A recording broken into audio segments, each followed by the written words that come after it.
suka dari perjuangan Era Kartini adalah she was ahead of her time. Karena di masa di mana beliau hidup, perempuan kurang dihargai dan pendidikan bagi perempuan bukan menjadi sebuah prioritas. Tapi walaupun dengan begitu, Era Kartini menggunakan privilege-nya untuk benar-benar berjuang agar bisa memberdayakan perempuan Indonesia. And I think that's so beautiful. Dan walaupun, dia tidak menyelesaikan pendidikannya, ia tetap berusaha untuk terus belajar, mengembangkan dirinya, dan ingin berusaha sekuat tenaga agar di masa depan perempuan Indonesia bisa mempunyai nasib yang jauh lebih baik daripada dirinya. And I think that's so beautiful, dan itu menunjukkan kalau kita punya kemauan, kita consistent, dan kita berani beraksi. Walaupun perubahan tersebut nggak akan kita lihat overnight dalam satu malam, it will pay off. Eventually kita akan melihat di masa depan perubahan yang nyata. Tapi itu hanya terjadi kalau kita mau terus berjuang, consistent, dan bersuara dan mengambil aksi. And she did that.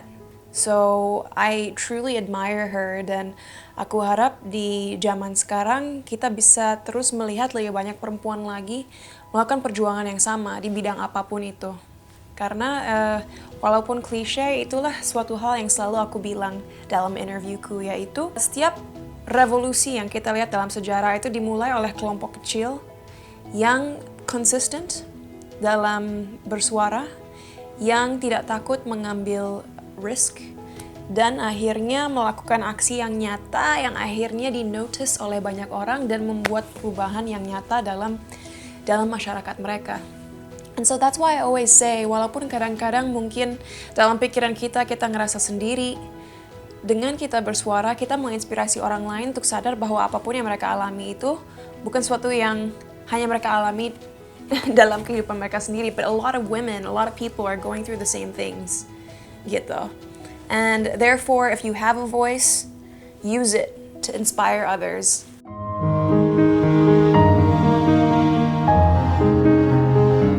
Dalam budaya Indonesia, kita kan punya value gotong royong ya.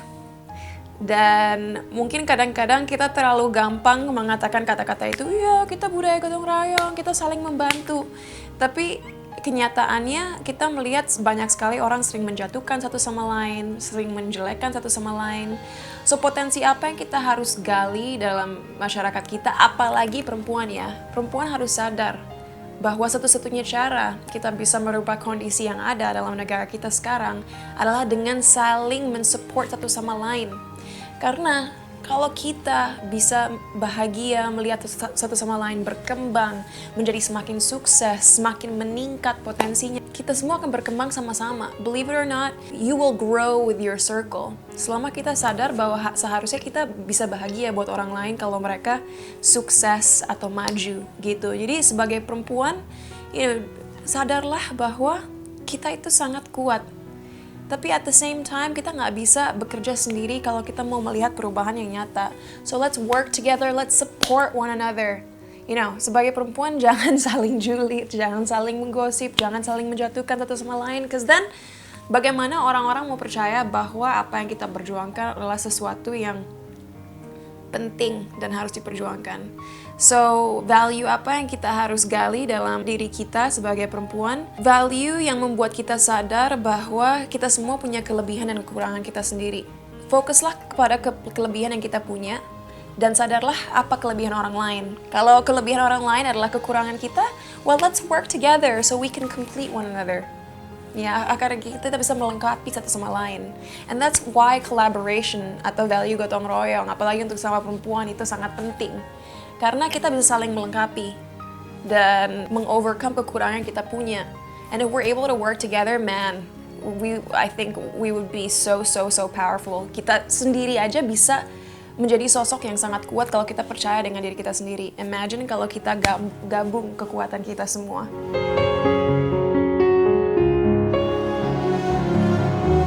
Ada sebuah buku yang sangat menginspirasi aku sampai sekarang. Namanya The Mastery of Love, yang ditulis oleh Don Miguel Ruiz. Dan dalam buku itu ada satu chapter yang bercerita tentang penyakit internal manusia. Jadi menurut buku dia itu, saat manusia lahir ke dalam dunia, sampai umur 2-3 tahun, sebenarnya, metaphorically speaking, kita tidak mempunyai luka-luka. Dalam arti, kita nggak saling iri, kita nggak berpikir negatif, kita nggak berburuk sangka. Tapi, persepsi negatif terhadap orang lain maupun terhadap diri kita sendiri baru mulai kita pelajari dari society, dari umur 3 tahun ke atas. Rasa malu, itu kan sebenarnya baru kita rasakan mungkin umur 4-5 tahun. Anak-anak umur 2-3 tahun nggak ada tuh yang namanya rasa malu atau mungkin jealous atau marah ya. Mungkin marah 1 menit tapi langsung lupa. Cause we're all born like with an empty slate, sampai akhirnya masyarakat mengajarkan kita untuk berpikir jelek soal orang lain atau iri dengan orang lain. Kenapa aku menceritakan soal buku ini? Karena point yang aku ingin ceritakan adalah kita semua punya trauma masing-masing, kita semua punya luka emosional, mental masing-masing. Dan kadang-kadang mungkin orang-orang yang mempunyai emotional intelligence yang kurang kuat merasa satu-satunya cara mereka bisa merasa lebih tenang atau lebih bahagia itu dengan menjatuhkan orang lain. Dalam arti mereka memberikan poison yang ada dalam diri mereka kepada orang lain, tapi itu hanya temporary. Bayangin kalau kita marah-marah sama orang lain, kamu tuh bikin aku marah karena kamu telat. Mungkin kita marah 5 menit lega, tapi setelah itu pasti kita ngerasa guilty. Kenapa ya tadi aku marah-marah? That's not a very good way of solving your problems, your insecurities, dengan menjatuhkan orang lain, dengan marah-marah sama orang lain. So my point is, di masa aku terjun ke dunia entertainment juga, isu-isu soal cyberbullying, atau bullying verbal, atau body shaming, itu masih sangat minim. Like zaman sekarang, anak muda zaman sekarang jauh lebih aware. Jadi walaupun itu masih terjadi, at least aku rasa anak muda lebih berani untuk ngomong, jangan body shaming ya, jangan cyberbullying ya, jangan ngomong gini tentang aku ya. Kalau dulu kan cyberbullying, verbal bullying dalam macam apapun, body shaming dianggap normal. So, untungnya dalam beberapa tahun terakhir aku belajar the act of forgiving. Aku belajar untuk memaafkan.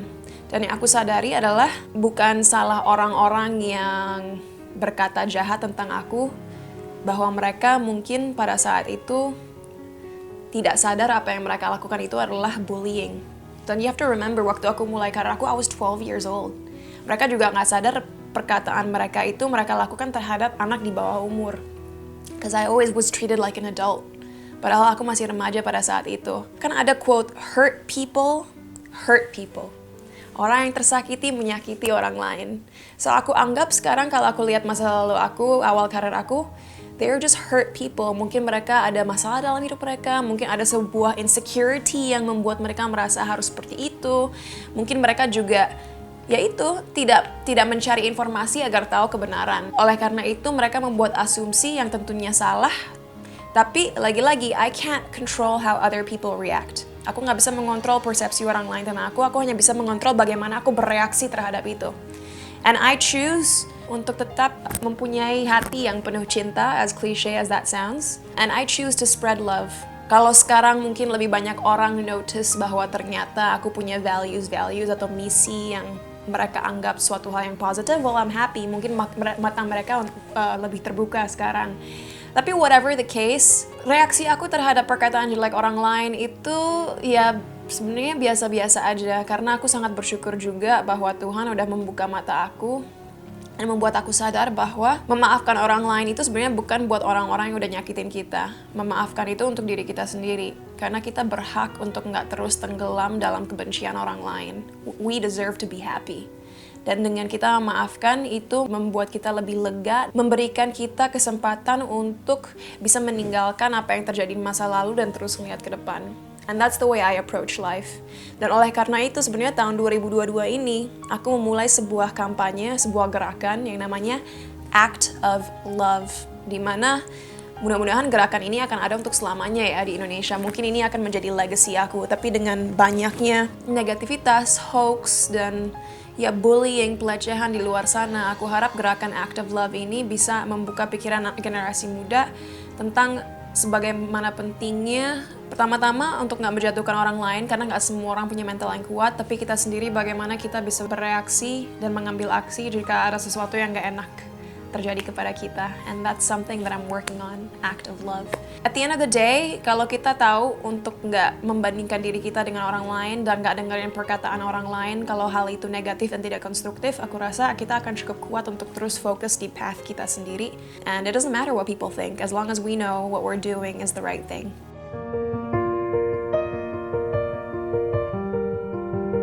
Lagi-lagi, aku rasa orang-orang yang ingin menjatuhkan orang lain karena privilege yang mereka punya, lagi-lagi orang yang pernah tersakiti. And I don't blame them. When you feel pain, sometimes you feel angry. Dan kadang-kadang kemarahan itu membuat kita ingin berpikir yang terburuk soal orang lain. Tapi menurut aku selama privilege yang kita miliki, kita pakai untuk bisa menguatkan, memberdayakan, dan bermakna untuk orang lain, then be grateful for the privilege you have. Kalau kita memiliki sebuah privilege, bersyukur kita memiliki privilege itu, tapi jangan hanya mikirin diri sendiri, jangan egois dan hanya menggunakan privilege itu untuk ya benefit kita, mau itu secara finansial, secara sosial.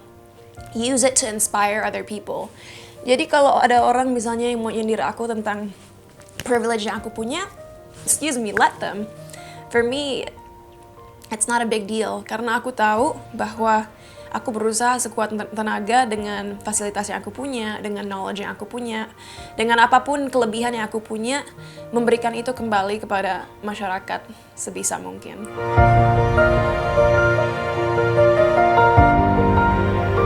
Burnout for sure, karena di tahun 2021 kemarin, apalagi dari Juli sampai Desember, ini bukan hyperbole, tapi benar-benar setiap hari aku kerja on average 18 sampai 21 jam. Benar-benar nggak sehat, aku tahu, dan aku sadar itu sekarang karena akhirnya drop bulan Februari lalu.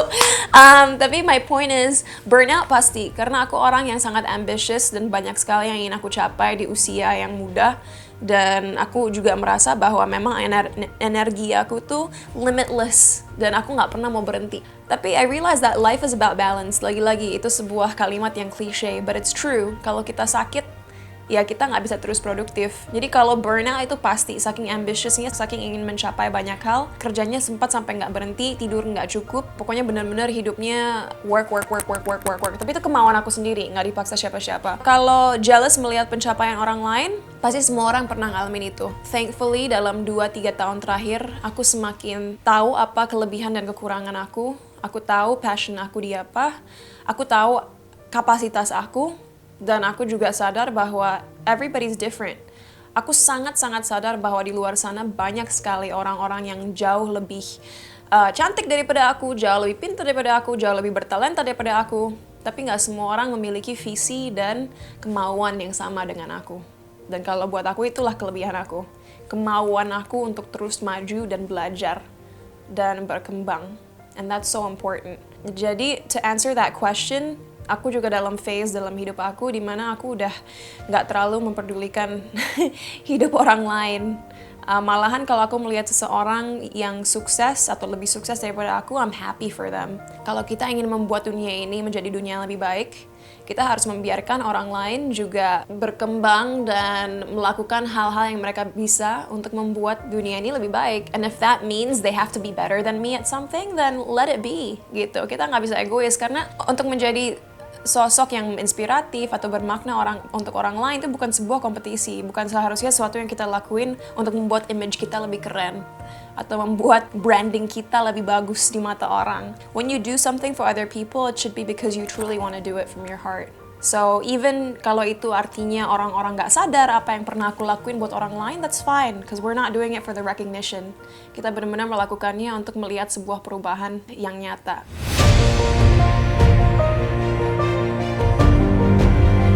Selamat Hari Kartini 2022 bagi semua perempuan Indonesia. Kalau dari aku hanya ingin kalian semua ingat bahwa hidup itu adalah pilihan. Kalau kalian merasa sedih, merasa putus asa, itu sangat wajar.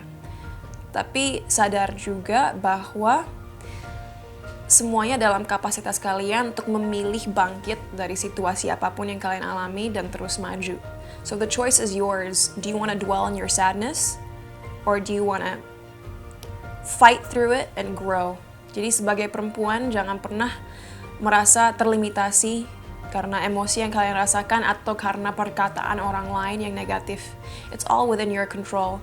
Kalau kalian punya kemauan, aku yakin apapun yang kalian inginkan bisa dicapai. Nggak secara instant. It's not gonna happen overnight. But that's the beauty of life. Tanpa challenge yang kita hadapi, hidup akan terasa sangat-sangat membosankan. Jadi sadar bahwa setiap kegagalan, setiap kesedihan, setiap apapun itu yang negatif sebenarnya adalah suatu pelajaran buat kita untuk bisa lebih pintar, lebih kuat, lebih bijaksana, dan lebih siap untuk menghadapi apapun yang hidup berikan kepada kita.